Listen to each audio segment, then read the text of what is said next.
Assalamualaikum warahmatullahi wabarakatuh. Selamat berbahagia jamaah ngaji tafsir Al-Quran dengan referensi kitab tafsir Al-Ibris Mu'alib Mbah Kiai Haji Bisri Mustafa Rembang, dengan sanad Mbah Kiai Haji Samsul Mu'in Khalid, pendiri dan pengasuh Pondok Pesantren Darul Amin, Jajak, Banyuwangi, Jawa Timur. Semoga berkah. Dilanjutkan surat Al-Baqarah ayat 124.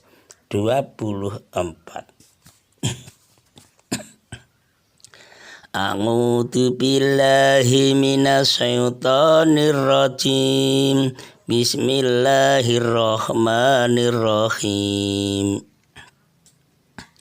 Wa idzi batala Ibrahim rabbuhu bi kalimatin fatamahun qala inni ja'iluka linnasi imama qala wa min dzurriyyati qala la yanalu ngahdidz zalimin. Wa idzi betala lan eling nalika nyoba Ibrahim ing Nabi Ibrahim alaihissalam sapa Rabbuh pangerane Nabi Ibrahim alaihissalam nggone nyoba bi kalimaten kelawan pira dawuh fatamahuna mongko nyampurnake sapa Nabi Ibrahim ing kalimah perintah dawuh Gusti Allah. Qala dawuh sapa Allah taala inni ja'iluka ini sedene ingsun Allah iku ja'ilukan dadake sapa ingsun Allah sira Ibrahim linnasi tumrake menungsa imaman ing dadi pimpinan dadi kepala wa min dzurriyyati lan sakabehane saking anak putu kula. Qala dawuh sapa Allah layanalu ora merkole apa Leanalu ora merkola pengati janjing sun ad-dhalimina ing wong kang padha nganiaya kabeh. Surat Al-Baqarah ayat 124 dengan tema janji Allah kepada Nabi Ibrahim. Subtema ayat ini menerangkan tentang Nabi Ibrahim alaihissalam, yaitu Nabi yang merupakan nenek moyang orang Yahudi, orang Nasrani, dan orang musyrik Mekah. Karena itu Nabi Ibrahim dimuliakan oleh ketiga golongan itu. Nabi Ibrahim yang membawa agama yang seasas dengan agama mereka, dan agama yang dibawa oleh Kanjeng Nabi Muhammad SAW. Jadi agama Yahudi, Nasrani, dan agama yang berada di kota Mekah. Ya. Tugas Kanjeng Nabi Muhammad SAW melanjutkan tugas nabi-nabi mereka dan melanjutkan tugas Nabi Ibrahim alaihissalam. Ayat 124. Kanjeng Nabi Ibrahim alaihissalam diuji oleh Allah dengan beberapa kalimat dengan menugaskan perintah dan larangan. Perintah dijalankan, larangan dijauhi. Contohnya seperti membangun Ka'bah, membersihkan Ka'bah dari segala macam kotoran atau segala macam kemusyrikan. Nabi Ibrahim disuruh mengorbankan anaknya itu Nabi Ismail alaihissalam. Nabi Ibrahim disuruh oleh Allah menghadapi Raja Namrud sebagai raja kafir. Pokoknya banyak perintahnya Allah. Menurut Mahmud Zahrom, Nabi Ibrahim alaihissalam telah diberi oleh Allah bermacam-macam pengalaman ujian dan cobaan. Allah memerintahkan pada Nabi Ibrahim untuk menyembelih anaknya, anak satu-satunya yang bagus, ganteng, lama tidak punya anak, disuruh menyembelih.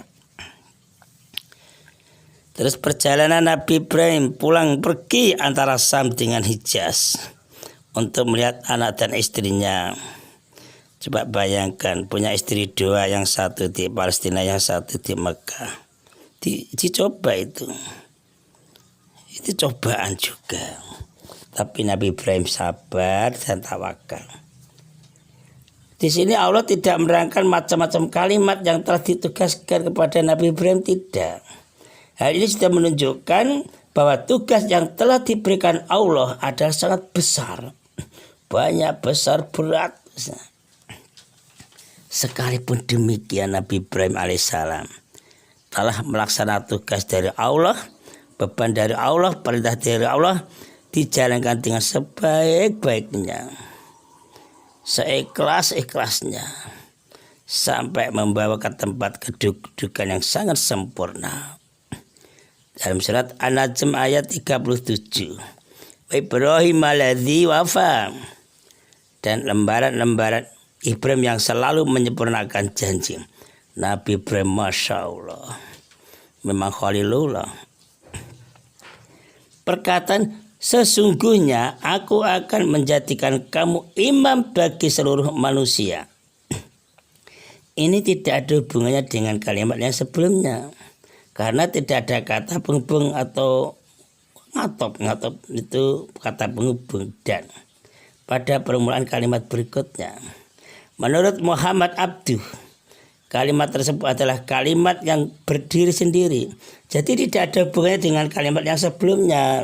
Maksudnya ialah bahwa pangkat imam, nabi dan rasul adalah semata-mata pangkat yang dianugerahkan oleh Allah, dan hanya Allah sendiri yang menetapkan kepada siapa pangkat itu akan diberikannya. Itu hanya Allah.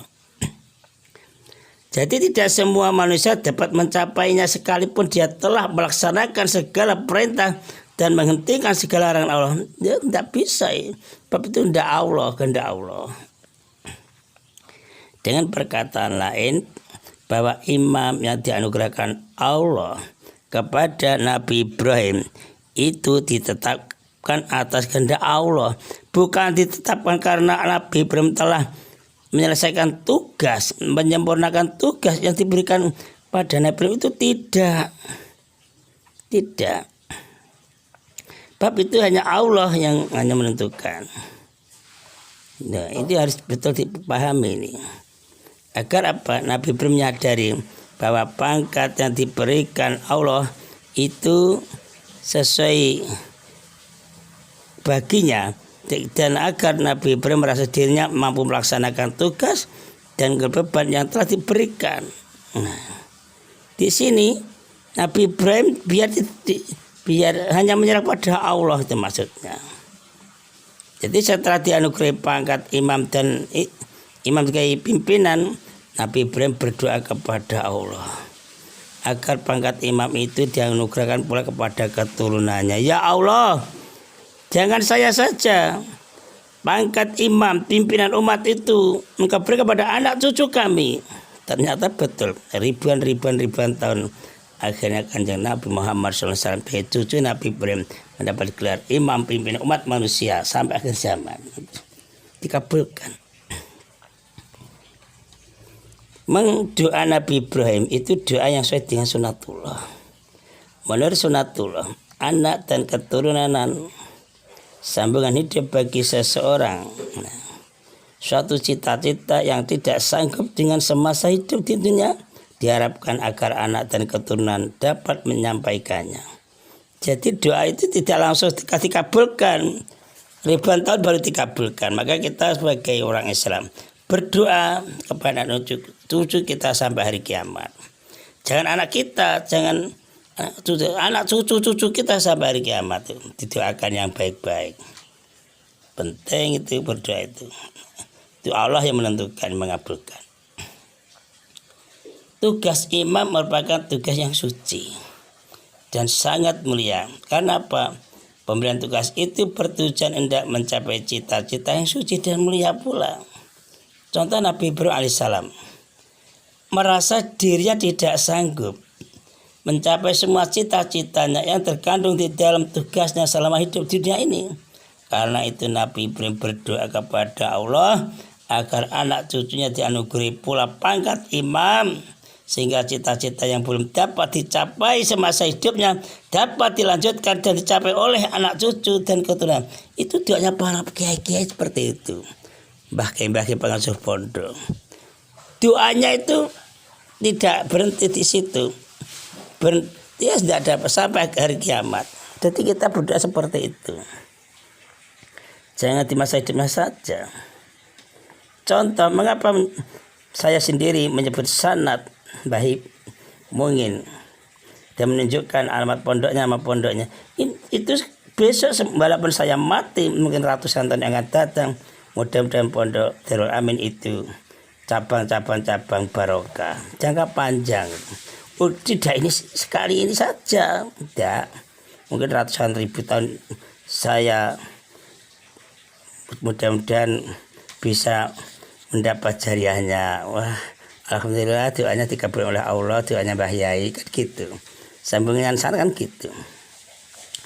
Dari ayat di atas dapat dipahami pula bahwa cara Nabi Ibrahim berdoa sesuai dengan sunatullah sehingga merupakan cara berdoa yang benar dan termasuk doa yang dikabulkan Allah. Terbuktikan di kemudian hari bahwa semua rasul yang diutus Allah sesudahnya berasal dari keturunan Nabi Ibrahim alaihissalam. Dari firman Allah, janjiku ini Allah tidak mengenai orang-orang yang dolim. Itu dapat dipahami bahwa di antara keturunan Nabi Ibrahim itu ada yang dolim, tapi ada yang beriman, banyak yang beriman mudah-mudahan. Pada ayat lain Allah menerangkan bahwa keturunan Nabi Ibrahim itu ada yang dolim dan ada yang berbuat baik. Ya, namanya anak cucu. Surat As-Saffat ayat 113.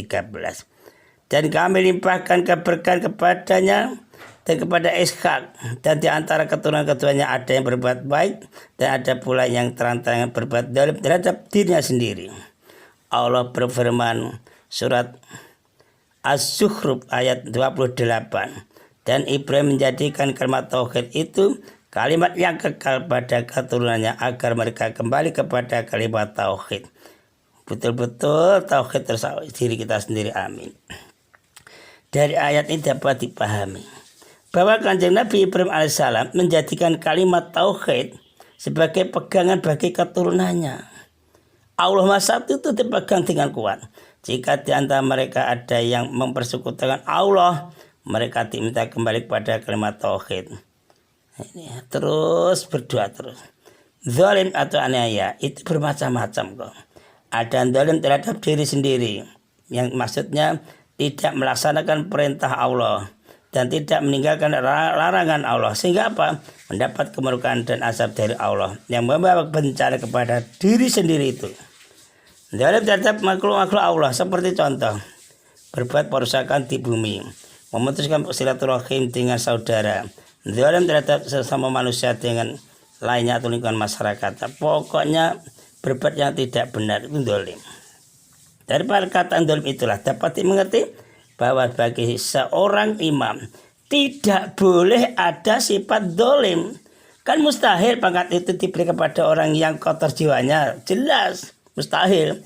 Orang-orang yang tidak melaksanakan perintah-perintah Allah dan tidak menghentikan larangan Allah. Makanya imam itu khusus orang-orang yang betul-betul ya imam betul, tidak zalim. Assalamualaikum warahmatullahi wabarakatuh.